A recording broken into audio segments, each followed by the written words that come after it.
જો વિદ્યાર્થી મિત્રો લાસ્ટ લેક્ચર જેટલા જોયા એમાં આપણે અલગ અલગ વાયુના નિયમો જોયા. બોયલનો નિયમ, કેલ્યુસેકનો નિયમ, ચાર્લ્સનો નિયમ, એવોગેડ્રો નિયમ. હવે આ બધા નિયમો સાબિત તો થયા કે ભાઈ આવી વર્તણૂક વાયુઓ ધરાવે છે.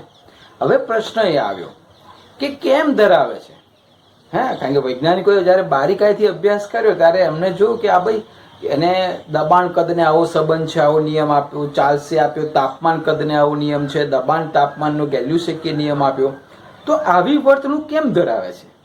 તો એના કારણો જાણવાની કોશિશ કરી કે એવું તો એમાં શું છે વાયુના કણોમાં કે આવી એ વર્તણૂક ધરાવે છે. તો એના ઉપર રિસર્ચ કરતા વાયુઓનો ગતિજ ઉર્જા આણ્વીયવાદ અસ્તિત્વમાં આવ્યો અને એ કણોનો અભ્યાસ કર્યો. એટલે એમાંની કેટલીક અભિધારણાઓ વૈજ્ઞાનિકોએ આપી. આપણે અભિધારણાઓ જોઈ લઈએ, પછી આના પછી બહુ જ ઇમ્પોર્ટન્ટ ટૂંકનોટની આપણે ચર્ચા કરીશું. ચલો, હવે એક પાત્ર, આ બધી જે અભિધારણાઓ છે થોડીક સમજવાની છે કે ભાઈ એક પાત્રમાં વાયુ બધા કણો છે.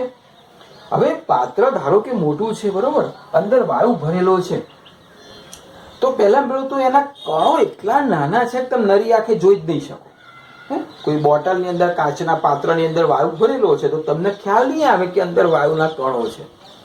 તો કારણ શું છે એનું?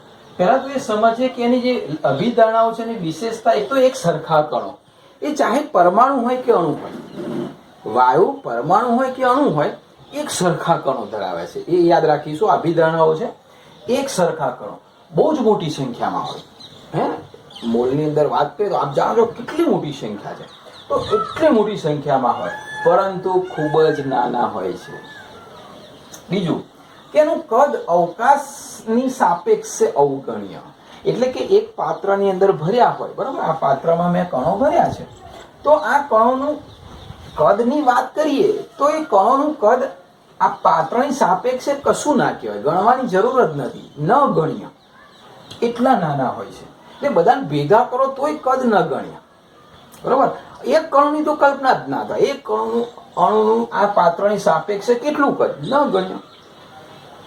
હવે આ શું બતાવે છે? તો કે આનું કારણ જાણવા મળ્યું કે ભાઈ આ ખૂબ સંકોચનીયતા કેમ ધરાવે? તો કે આ કારણને લીધે. જો એના વર્તણૂકનું કારણ શોધવા પ્રયત્ન કર્યો તો એક વર્તણૂક હતી કે ભાઈ ખૂબ જ સંકોચનીય, એટલે કે દબાણ આપે તો કદ ઘટે.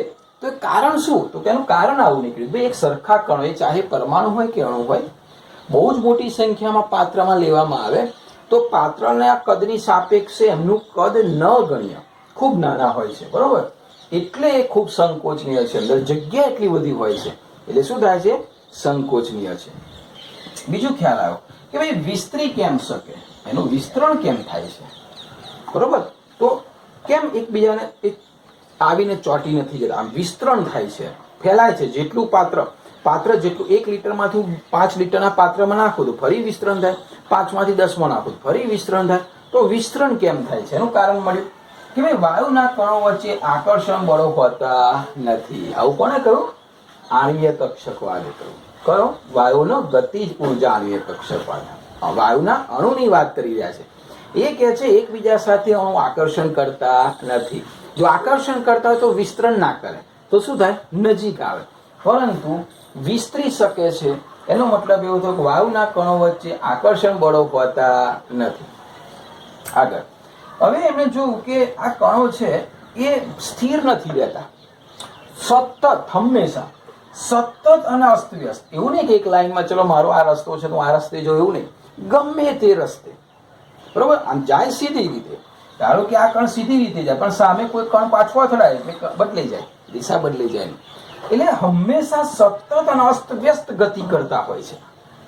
શાંતિથી જમ્પિંગ બેસતા નથી, બરોબર. કોઈ જગ્યાએ દિવાલ ઉપર એ નહીં ચોંટી જતા કે એકબીજાને નહીં, અસ્તવ્યસ્ત ગતિ કરતા હોય છે. અને એટલે શું થાય? હવે અસ્તવ્યસ્ત ગતિ કરતા હોય, બરોબર, એટલે પહેલા તો એકબીજાને અથડાય. સીધી લાઈનમાં જતા હોય તો સામે કોઈક આવતું હોય તેને અથડાય, કોઈને સાઈડમાંથી અથડાય, કોઈને વચ્ચેથી અથડાય, કોઈને ઉપરથી અથડાય. હવે અથડાય એટલે સીધી વસ્તુ છે કે એ અથડાય એટલે એમની પાછી ગતિની દિશા બદલે. અચ્છા, કણને અણુને અથડાય તો વાંધો નહીં, પણ જ્યારે દિવાલ સાથે અથડામણ કરે, આમ દિવાલ સાથે અથડાય ત્યારે શું થાય? દબાણ ઉત્પન્ન કરે. સમજો, દિવાલ સાથે પણ અથડાશે ને, કારણ કે આ વચ્ચે ઉડતું હશે, કોઈ કણને અથડાશે, કોઈ અથડાતા અથડાતા કોઈક વખત દિવાલ સાથે પણ અથડાશે, અથડાઈને પાછો આવશે. તો દિવાલ સાથે જ્યારે અથડાય ને ત્યારે દબાણ ઉત્પન્ન કરે છે. એટલે આ મુદ્દો શું કહે છે કે અસ્તવ્યસ્ત ગતિ દરમિયાન એકબીજા સાથે અને દિવાલો સાથે શું થાય? બે અથડામણ થાય. અને દિવાલ સાથે જ્યારે અથડામણ થાય ત્યારે જે તે વાયુનું દબાણ નક્કી થાય છે. બરોબર? એ બાબત બહુ ઇમ્પોર્ટન્ટ છે. ત્યાર પછી આગળ જુઓ. હવે ઉર્જાની વાત કરીએ. આ બહુ જ અગત્યનો બાબત છે સમજવા માટે કે અથડામણ સંપૂર્ણ સ્થિતિસ્થાપક છે, સંપૂર્ણ સ્થિતિસ્થાપક. બરોબર? એટલે દિવાલ સાથે અથડાય કે કણો સાથે અથડાય, સંપૂર્ણ જેટલી સ્પીડમાં અથડાય એટલી સ્પીડમાં આઘાત પ્રત્યાઘાત જેવું સંપૂર્ણ સ્થિતિસ્થાપક. તમે રબરને જેટલું ખેંચો બરોબર એટલું ડાઉન થાય. તો એમની અથડામણ કેવી છે? સંપૂર્ણ સ્થિતિસ્થાપક છે. અચ્છા, એનો મતલબ એવો થાય અણુઓની ઉર્જા અથડામણ પછી સરખી જ રહે છે. સમજજો. હવે અહીંયા અથડામણ તો થાય છે જ વાયુ પાત્રમાં, બરોબર? આ જે પાત્રમાં લીધો છે પાત્રમાં, પણ અથડામણ થઈને એવું નહીં કે ભાઈ અથડામણ થાય એટલે તાકાત ઘટી જાય. ગમે તેટલી અથડામણ થાય, દિવાલ સાથે થાય કે અણુ વચ્ચે થાય, અથડામણ એવી સ્થિતિસ્થાપક હોય છે કે અણુઓની ઉર્જા અથડામણ પછી પણ સરખી જ રહે છે. કેમ એવું થતું હશે? એવું નથી કે બધાની ઉર્જા એક સરખી રહે.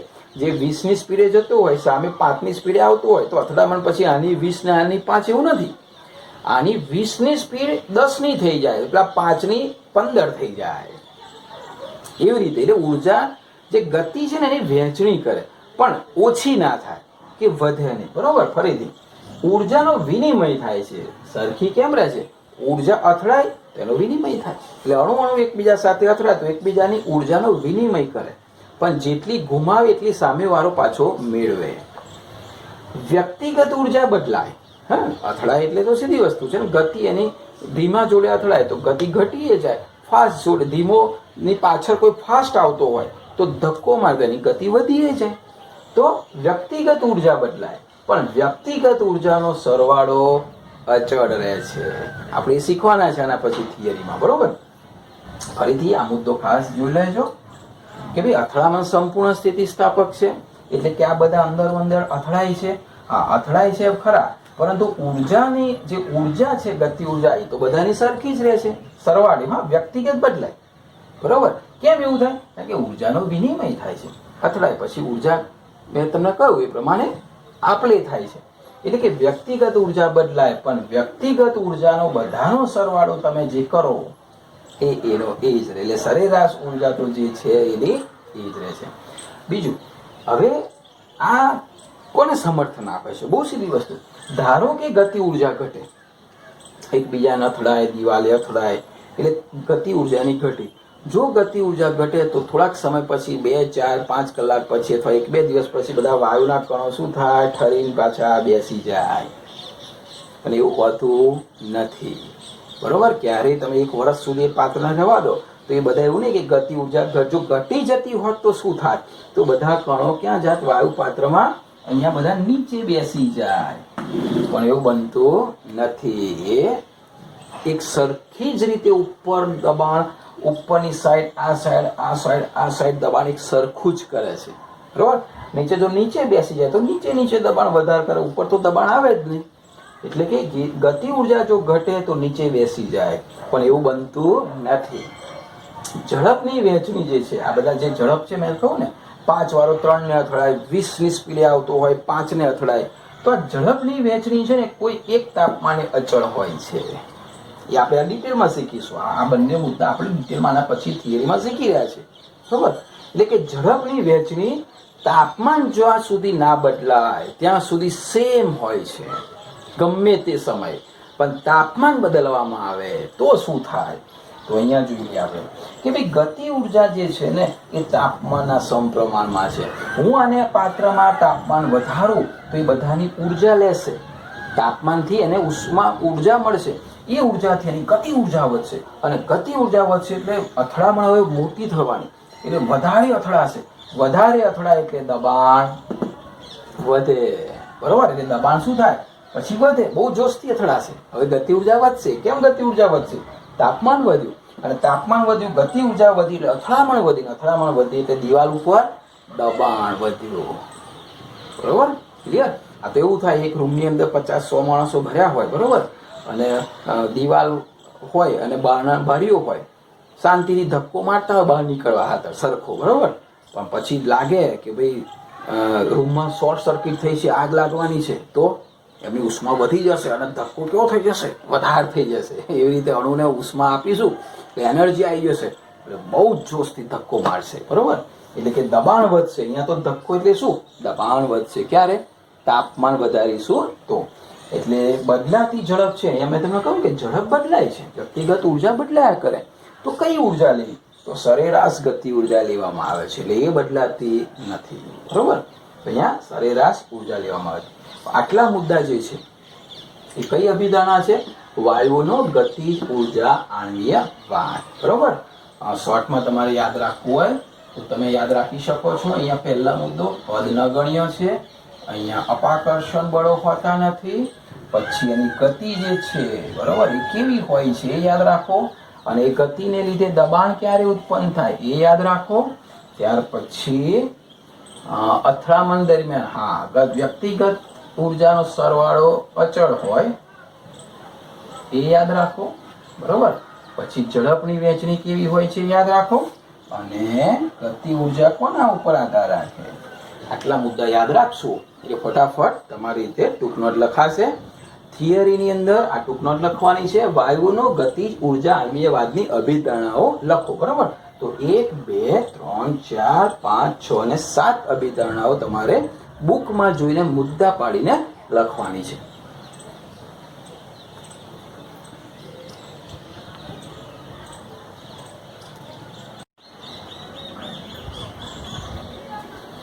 જો હવે એક થિયરી શીખીએ આપણે, ગતિજ ઉર્જા અને આણ્વીય ઝડપ. ગતિ ઉર્જા વસ્તુ આખી જુદી છે, આપ સૌ જાણો છો, અને આણ્વીય ઝડપ બંનેના સૂત્ર જુદા જુદા છે. આપણે એને સમજીએ.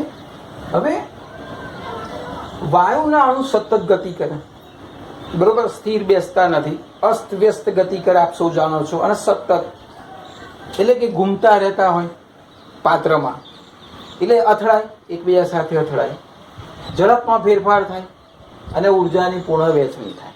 આપણે અભિધારણામાં શીખ્યા, બરોબર. ફરીથી, વાયુના અણુ સતત ગતિ કરે એટલે ઘૂમે એટલે અથડાય એટલે ઉર્જાની પૂર્ણ વહેંચણી થાય. આની ઉર્જા પેલાને આપે, ધીમી ગતિવાળું ઝડપની ઉર્જા લે, ઝડપવાળાને ઉર્જા ધીમી થઈ જાય, બરોબર. એટલે કે ઉર્જાની પૂર્ણ વહેંચણી થાય.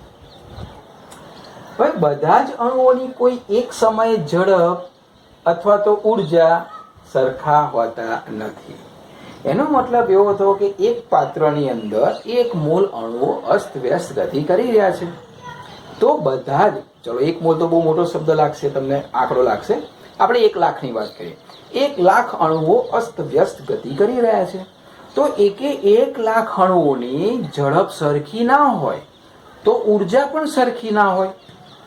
બધાની સરખી નથી કે ચલો બધા 5 કિલોમીટર પ્રતિ સેકન્ડની સ્પીડે ગતિ કરી રહ્યા છે, અથવા તો 5 સેન્ટીમીટર પ્રતિ સેકન્ડની ગતિ કરી રહ્યા છે. બધાની એક સરખી ગતિ, બધાની એક સરખી ઉર્જા, એવું નથી. એવું કહે છે કે બધા જ અણુઓની કોઈ એક સમય, કે ભાઈ ચલો આ સમય કેટલી ઉર્જા હશે, બધાની ગતિ ઉર્જા કેટલી હશે અને ઝડપ કેટલી હશે, કે છે એક જ સમયે ઝડપ અને ઉર્જા સરખા હોતા નથી, બધાની જુદા જુદા હોય છે. કોઈની ઝડપ વધારે હશે, બરોબર, તો એની ગતિ ઉર્જા વધારે હશે, કોઈની ઓછી હશે. તો એનું સરેરાશ મૂલ્ય કાઢવામાં આવે છે, કારણ કે બધાની શક્ય નથી. તો સરેરાશ મૂલ્ય કેવી રીતે? તો કે યુ એવરેજ, એવરેજ નો એવી છે સરેરાશ. કેવી રીતે સરેરાશ? તો આપ સૌ જાણો છો કે ભાઈ એક અણુની ગતિ ઝડપ છે u1, બીજાની ઝડપ છે u2, એમ કરતા કરતા un ની ઝડપ છે, બરોબર. એ લખી બધાનો શું કરવાનો? સરવાળો કરવાનો. અને જેટલા અણુ છે, ભાઈ 1 લાખ અણુ છે, 1 લાખ વડે ને ભાગવાના. સિમ્પલ વસ્તુ છે. તો સરેરાશ ઝડપ મળે. યાદ રાખજો, સરેરાશ મૂલ્ય કેમ? કારણ કે બધાની જુદી જુદી છે ને. સરખી હોય તો કોઈ પ્રશ્ન હતો, પણ જુદી જુદી છે એટલે સરેરાશ ઝડપ કાઢવામાં આવે છે. તો સરેરાશ મૂલ્ય એટલે કે યુ એવરેજ કાઢવામાં આવે છે. સૂત્ર u1 + u2 + up to un/n, જ્યાં u1 u2 અને un શું છે? જે તે અણુની ઝડપ છે. n શું છે? અણુઓની સંખ્યા છે. આટલા સુધી લગભગ ક્લિયર થઈ ગયું છે. બહુ સિમ્પલ છે. આનો અભ્યાસ કર્યો મેક્સવેલ અને બોલ્ટ્ઝમેન. મેક્સવેલ બોલ્ટ્ઝમેને જોયું કે ભાઈ આ બધું બને છે, કેવી રીતે બને છે. તો એમણે જોયું કે આ ઝડપની જે વહેંચણી થાય છે ને, બરોબર, એકબીજાને અથડાય છે એટલે કોઈની મેં કહ્યું ઝડપ ઓછી થાય વધે, તો આ ઝડપની વહેંચણી કોના ઉપર આધાર રાખે છે?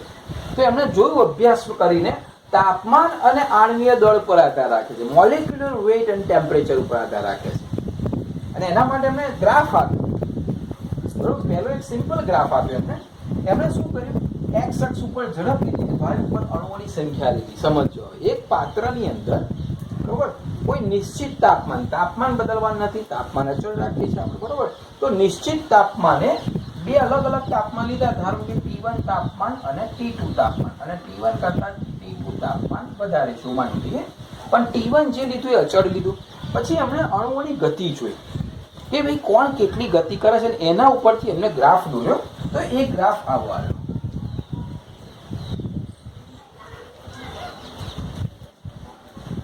આ રીતનો ગ્રાફ આવ્યો. આ ગ્રાફ જે છે એનો મતલબ શું થઈ ગયો, અહીંયા ઝડપ વધી રહી છે. સમજો હવે, બરોબર, 2 સેન્ટીમીટર, 4, 5, 10, 12, 14, 16, 18, 20, 22, 24, 1 સેકન્ડ 21 સેન્ટીમીટરની ઝડપ છે. કોની? અણુઓની, બરોબર. અચ્છા, અહીંયા સંખ્યા છે, આ જગ્યાએ સંખ્યા છે, બરોબર. તો સંખ્યા જો અહીંયા ટોપ સુધી. હવે આ ગ્રાફ તમને શું સમજાવે છે? તો બહુ સીધી વસ્તુ છે કે ભાઈ ઓછી ઝડપ, આ જો ઓછી ઝડપ, તો એવા અણુની સંખ્યા બહુ ઓછી છે. એટલે વધારે ઝડપ, આ વધારે ઝડપ, તો એવા અણુની સંખ્યા બહુ ઓછી છે. અહીંયા તમે જો આટલી બધી ઝડપવાળા અણુઓ કેટલા? તો કે બહુ ઓછા. આ એના કરતા ઓછા, બહુ જ ઝડપવાળા તો બહુ ઓછા, ઓછી ઝડપવાળા પણ ઓછા. પરંતુ જે વચ્ચેની ઝડપ આવે છે ને એમાં સંખ્યા વધે. એટલે એનો મતલબ ગ્રાફ શું થાય છે ખબર છે?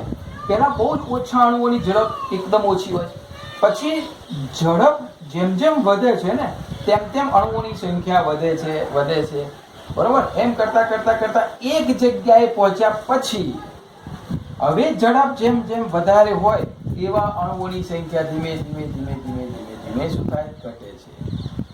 આ તો એવું થયું કે દુનિયામાં પૈસાદાર, ગરીબ અને મધ્યમ વર્ગની સંખ્યા ગણવામાં આવે. ભારતની વાત કરીએ તો આવો ગ્રાફ થશે. જુઓ કેવી રીતે થાય. તો કે ભાઈ અહીંયા તમે પૈસા સમજો, આ બાજુ માણસોની સંખ્યા સમજો, તો બહુ ગરીબ ઓછા છે. જો બરાબર, 20-22 કરોડ લોકો છે જે ગરીબ રેખાની નીચે છે, એટલે એ બહુ ઓછી સંખ્યા છે. પછી જેમ પૈસા વધે છે ને એમ પાછી સંખ્યા વધે છે, હજારોપતિ, લાખોપતિ, બરોબર.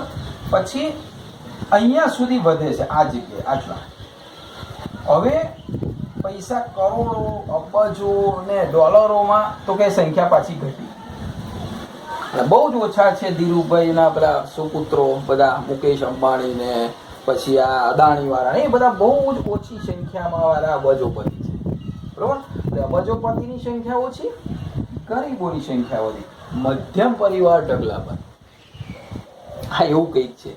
એટલે કે બહુ જ ગતિવાળા અણુની સંખ્યા ઓછી, ઓછી ઝડપવાળાની અણુની સંખ્યા ઓછી, બરોબર. એટલે ગ્રાફ આવું આવે છે. આવું પણ આપ્યું આપણે મેક્સવેલ અને બોલ્ટ્ઝમેને આપ્યું. હવે આ જે છે ને T1 તાપમાને છે, આનું તાપમાન કેટલું છે?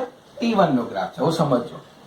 હવે આ પોઈન્ટ ઉપર અહીંયા જે હું દોરું છું લાઈન, ધ્યાન રાખજો, આ લાઈન, અને આ જગ્યાએ જે ઝડપ આવે છે અહીંયા, આ જે ઝડપ આવશે ને એ ઝડપને કહેવામાં આવે છે મહત્તમ સંભાવ્ય ઝડપ.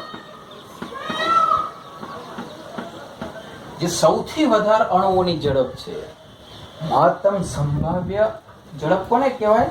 સૌથી વધુ અણુઓની જે ઝડપ છે,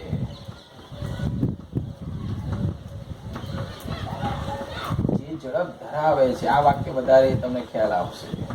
ફરીથી, સૌથી વધારે અણુઓ કઈ ઝડપ ધરાવે છે એ ઝડપને કહેવાય મહત્તમ સંભાવ્ય ઝડપ, અને ઇંગ્લિશમાં મોસ્ટ પ્રોબેબિલિટી કહેવાય. અને મોસ્ટ પ્રોબેબિલિટી એટલે એને આપણે UMP કહીશું. મધ્યપ્રદેશ નહીં, મોસ્ટ પ્રોબેબિલિટી ઝડપ કોને કહેવાય? મહત્તમ સંભાવ્ય ઝડપ, જે સૌથી વધુ અણુઓ જે ઝડપ ધરાવે છે, સૌથી વધુ અણુઓ જે ઝડપ ધરાવે એ ઝડપને શું કહેવાય? મહત્તમ સંભાવ્ય ઝડપ, મોસ્ટ પ્રોબેબિલિટી, બરોબર, સ્પીડ.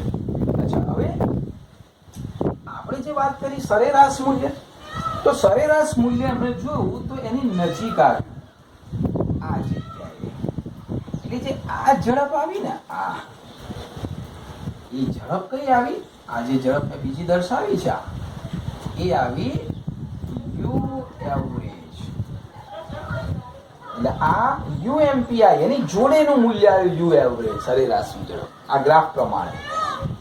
બરોબર, ક્લિયર? એટલે જો આલેખ કેવો છે કે ભાઈ ઘણી ઊંચી અને ઘણી નીચી ઝડપ ધરાવતા અણુઓની સંખ્યા ઓછી, ને ઘણી ઊંચી અને ઘણી નીચી ઝડપ ધરાવતા અણુઓની સંખ્યા ઓછી છે.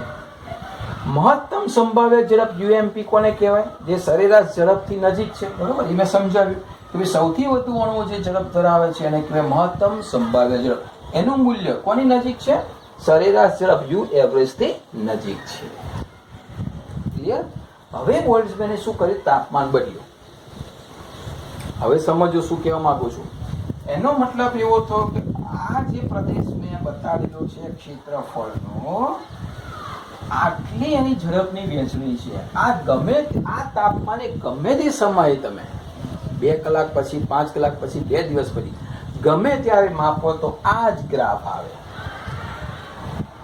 હવે એનો મતલબ એવું થયો કે સાહેબ આ ગ્રાફ આવે એટલે જેનું આ ઝડપ ધરાવતા હશે એ જ આ ધરાવતા હશે? ના, એ તો બદલાયા કરે ને ભાઈ. જો ધારો કે અહીંયા એક ઉદાહરણ લઈએ.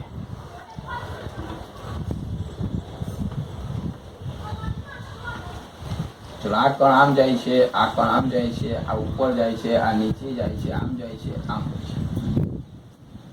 બરોબર.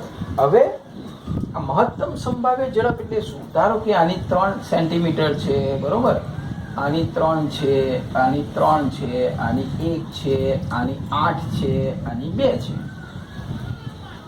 તો હવે બહુ જ વધારે વાળો કણ ઓછા, જો 8 સ્પીડ જબરજસ્ત, એક કણ ઓછા, બહુ ઓછા વાળા 1 ને 2 સ્પીડ વાળા પણ બહુ ઓછા, પણ વધારે કયા છે? જો 3 3 3, તો યાર રહ્યા આ બધા કણો, એની આ ઝડપ છે જેને કહેવાય મહત્તમ સંભાવ્ય ઝડપ.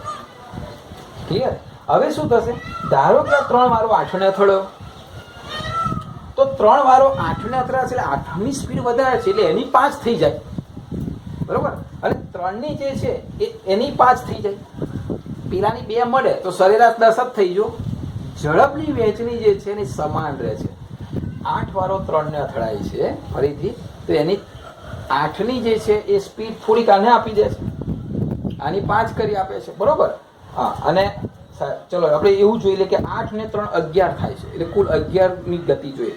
હવે 8 વાળો આને સ્પીડ આપી દે છે ધારો કે 3, એટલે આની કેટલી થઈ ગઈ? 6, તો એની કેટલી થઈ ગઈ? 5, તો 6 ને 5 11.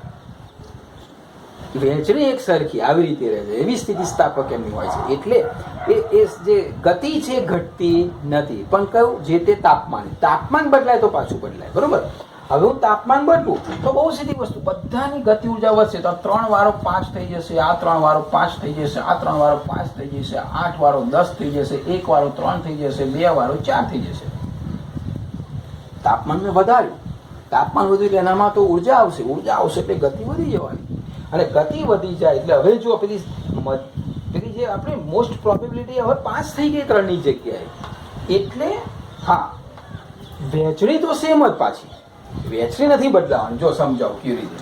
હવે શું થશે? ધારો કે હું તાપમાન વધારું છું, તો હવે આ ગ્રાફ છે ને આવું મળશે.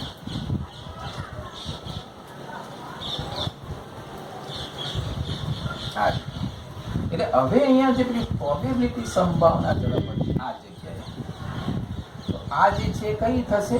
યુએનપી, અને એની જોડે નજીક આવશે આ થશે યુ એવરેજ. હવે આ ક્ષેત્રફળ છે ને એટલું જ આ થવાનું, વહેંચણી એની એ જ રહેવાની છે, પણ ઝડપ જે છે ને એ ગ્રાફ થોડો આમ પહોળો થશે. જો આ જે હતો ને શિખર જે ઊંચો ગ્રાફ હતો, હવે આ આલેખ પહોળો થશે. હજુ તાપમાન વધારું તો આ તાપમાન કેટલું છે?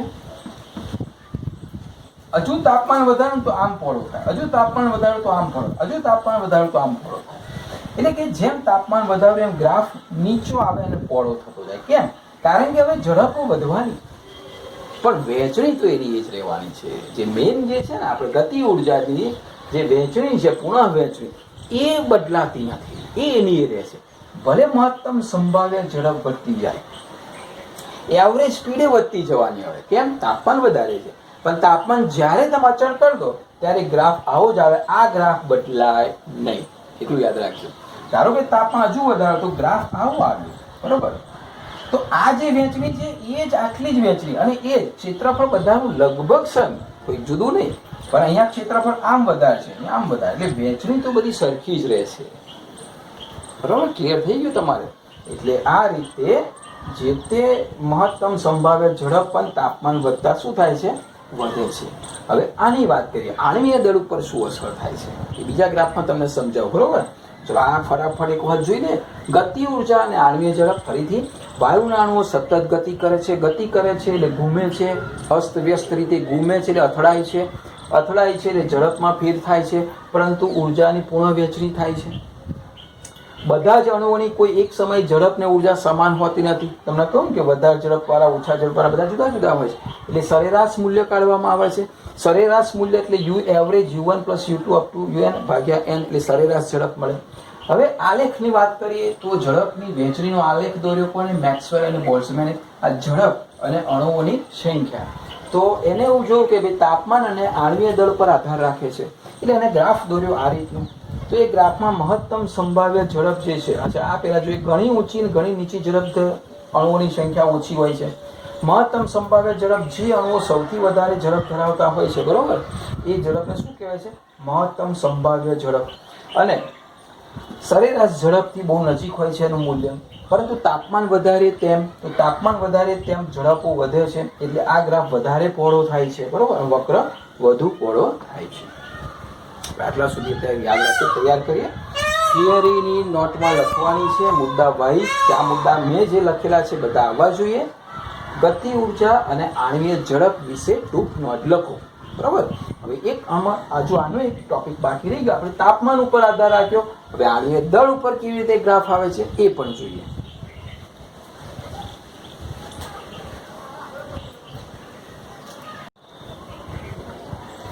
ચલો તાપમાન ઉપર જો હવે ઝડપની વહેંચણી છે ને એ આણ્વીય દળ પર આધાર રાખે છે, એ આપણે ચેક કરીએ. અહીંયા ઝડપ,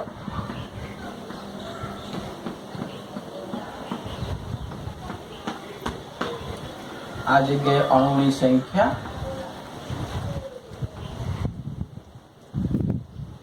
આ તો બહુ સિમ્પલ નિયમ છે, આમાં કંઈ બહુ સમજાવવાની જરૂર નથી. કારણ કે દોડ રાખી હોય, બરોબર, તો જાડિયા વજનવાળા માણસો કરતા પાતળા હલકા વજનવાળા માણસો વધારે ઝડપથી દોડે. તો અણુમાં એવું છે, આણ્વીય દળ વધારે એટલે કે ભાઈ એનું વજન વધારે તો એની સ્પીડ ઓછી, બરોબર, અને વજન જેટલા હલકા એટલા વધારે સ્પીડમાં ગતિ કરે. બસ સિમ્પલ વસ્તુ છે. ઝડપની વહેંચણી આણ્વીય દળ પર પણ આધાર રાખે છે. વધુ દળવાળા અણુઓને હલકા અણુઓ કરતા ધીમી ઝડપ હોય છે. ભાઈ સીધી વસ્તુ છે. ચલો બેની વાત કરીએ, નાઇટ્રોજન ને ક્લોરીન. આનું આણ્વીય દળ કેટલું થાય? 28. આનું 35 અને 71, 35.5. તો આનું વજન વધારે છે એટલે આ ઓછી ઝડપ વાળા હશે, આની ઝડપ વધારે હશે, તો ગ્રાફ દોરવામાં આવે. રાઈટ? તો બહુ સીધી વસ્તુ છે. આ જે ગ્રાફ હશે અને બીજો ગ્રાફ આ મળશે. તાપમાન એક જ રાખીએ, બરોબર, તાપમાન બદલવાનું નથી.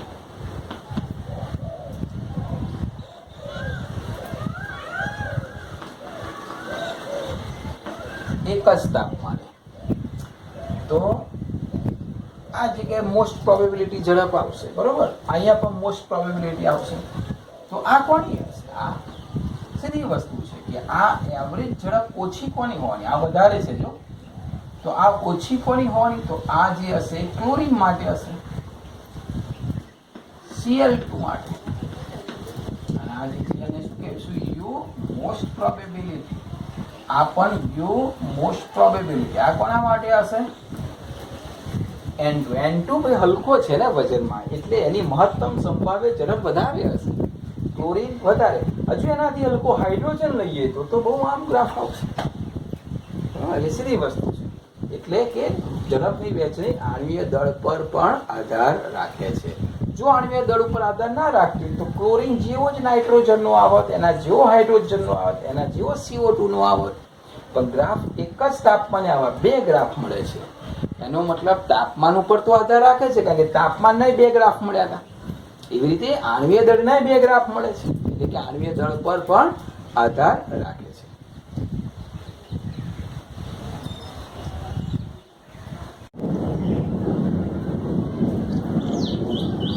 જો એનું એક થોડોક નાનો એક ટોપિક છે ગતિ ઉર્જાનો. અત્યાર સુધી આપણે જે જોઈ ને સરેરાશ ઝડપ જોઈ, એટલે કે યુ એવરેજ. આપણે ફિઝિક્સમાં જનરલી વી તરીકે લે છે, આપણે કેમિસ્ટ્રીમાં એને યુ તરીકે લઈએ છીએ. અને આપણે જોઈએ મોસ્ટ પ્રોબેબિલિટી, એટલે કે મહત્તમ સંભાવ્ય ઝડપ. હવે બીજા એકની જરૂર પડી, અને એ જે છે આપણે ગતિ ઉર્જા તરીકે ઓળખીએ છીએ, કાઇનેટિક એનર્જી. હવે ગતિ ઉર્જાનું જે સૂત્ર છે જનરલી 1/2 mv². પરંતુ આપણે મેં કહ્યું કે અહીંયા યુ લઈએ છીએ, એટલે ગતિજ ઉર્જા ઇઝ ઇક્વલ ટુ 1/2 mu². પરંતુ આપ સૌ જાણો છો ગતિ ઉર્જામાં અહીંયા વેગની જરૂર પડે છે, 1/2 mv². તો વેગ જે છે સદિશ રાશિ છે. હવે અહીંયા આપણે કેમિસ્ટ્રીની અંદર એ જે પાત્રની અંદર જે કણો છે, બરાબર, એ કણો અસ્તવ્યસ્ત ગતિ કરે છે, એ કોઈ ચોક્કસ દિશામાં તો ગતિ કરતા જ નથી, આવા અસ્તવ્યસ્ત ગતિ કરે. હવે તમે જ્યારે સરેરાશ ઝડપ લેવા જાઓ છો તો સરેરાશ ઝડપમાં આપણે સવે આવું તમે જોયું કે ભાઈ યુ એવરેજ બરાબર u1 plus u2 plus un, right? આવું આપણે જોયું અને એને n વડે ભાગ્યા. પરંતુ જ્યારે ગતિ ઉર્જામાં જ્યારે એની કિંમત મૂકવાની હોય u ની અંદર, બરાબર, તો એ દિશા સાથે હોય છે. હવે અહીંયા જેટલા ઉપર જતા હશે એવરેજ પરિણામ એટલા નીચે આવતા હશે, તો જ જળવી રહે ને વહેંચણી, તો જ જળવાઈ રહે ને. બધી બાજુ સરખા પ્રમાણમાં વહેંચાય છે, તો જેટલા આ બાજુ દિવાલે ગતિ કરતા હશે એટલા સામેથી આવતા હશે. એવરેજમાં તો એવું જ થતું હશે ને, ક્રોસ થતા હશે બધા.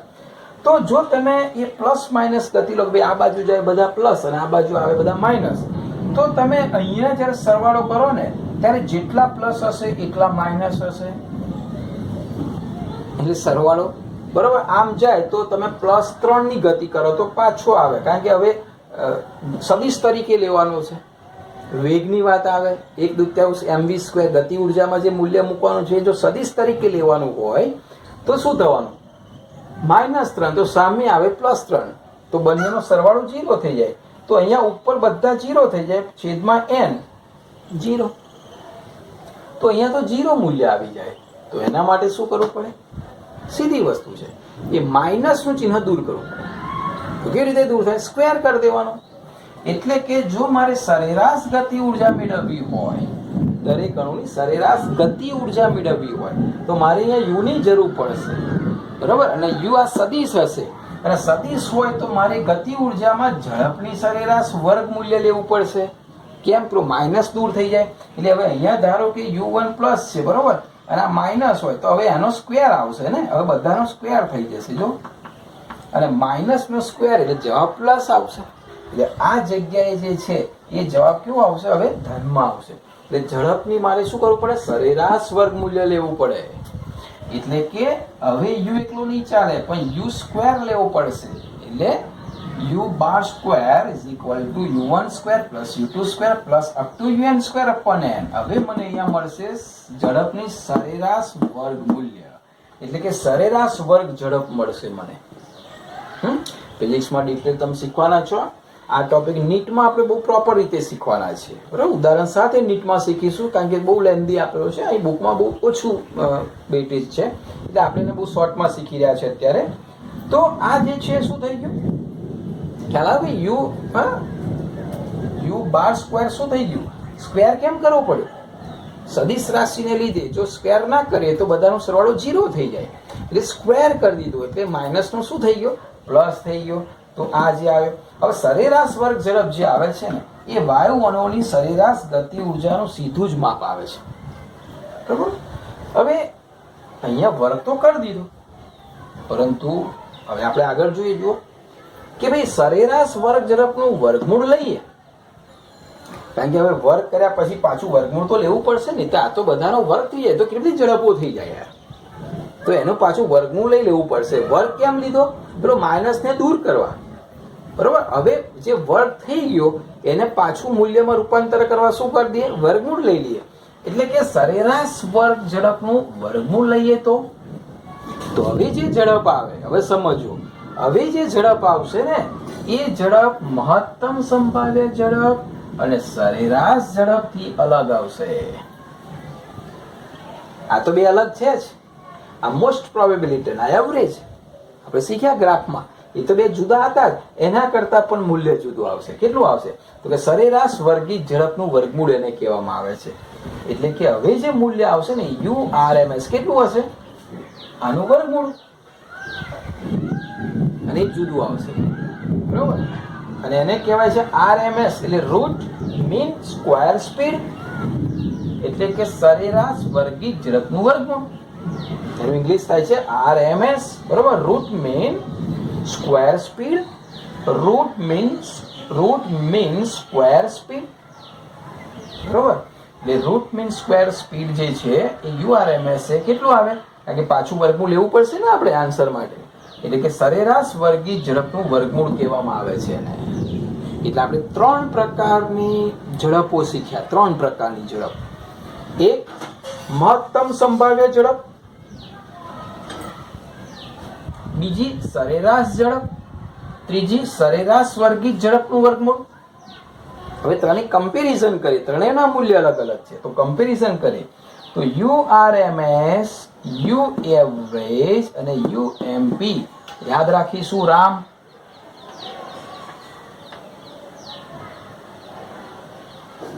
R A M, એટલે ભૂલ નહીં થાય.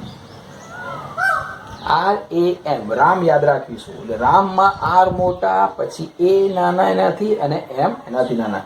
એટલે આ ત્રણેયના મૂલ્યની અંદર સૌથી વધારે મૂલ્ય URMS નું આવે, પછી UAvg નું આવે, અને U મોસ્ટ પ્રોબેબિલિટી એટલે મહત્તમ સંભાવ્ય ઝડપ કરતા સરેરાશ ઝડપનું મૂલ્ય વધારે, સરેરાશ ઝડપ કરતા RMS એટલે કે સરેરાશ વર્ગી ઝડપનું મૂલ્ય વધારે. આ કોઈ પણ એક વાયુ માટે, બધા માટે નહીં. ધારો કે કોઈ એક વાયુ લીધો, એના ત્રણેય મૂલ્ય લીધા, તો ત્રણેય મૂલ્યમાં મોસ્ટ પ્રોબેબિલિટી કરતા એવરેજ નું મૂલ્ય વધારે આવે, અને એવરેજ કરતા રૂટ મીન સ્ક્વેર સ્પીડ નું મૂલ્ય વધારે આવે. હવે નીટમાં આપણે આના મૂલ્યની પ્રોપર સૂત્ર અને બધું સરસ સાબિત કરીશું, પરંતુ બુક પ્રમાણે આપણે જોઈએ કે ત્રણેય ઝડપનો ગુણોત્તર કેટલો. બરોબર. તો ત્રણેય ઝડપનો ગુણોત્તર લેવો હોય તો U most probability, UAvg, URMS is equal to 1:1.8 આ MCQ માં પૂછાય. 1:128:1.224 આટલો ગુણોત્તર હોય કોઈ પણ વાયુ માટે. આ ત્રણેયના મૂલ્યનો ગુણોત્તર આટલો હોય. બરાબર. તો આ જે મુદ્દો હતો એ શું હતો? ગતિજ ઉર્જામાંથી મેળવવા માટે આવતી એક આ ઝડપ. આપણે બહુ ગતિ ઉર્જાનું આ ચેપ્ટરમાં બહુ ડિટેલમાં નથી, એ તમે ફિઝિક્સમાં આવશે, તમે શીખશો. વાયુના જ્યારે પાઠ આવશે ફિઝિક્સમાં, કદાચ 11-12માં, તે વખત તમે આનું ડિટેલ શીખજો. આપણે કેમેસ્ટ્રીમાં અત્યારે આટલો પોર્શન ઇનફ છે. બરાબર.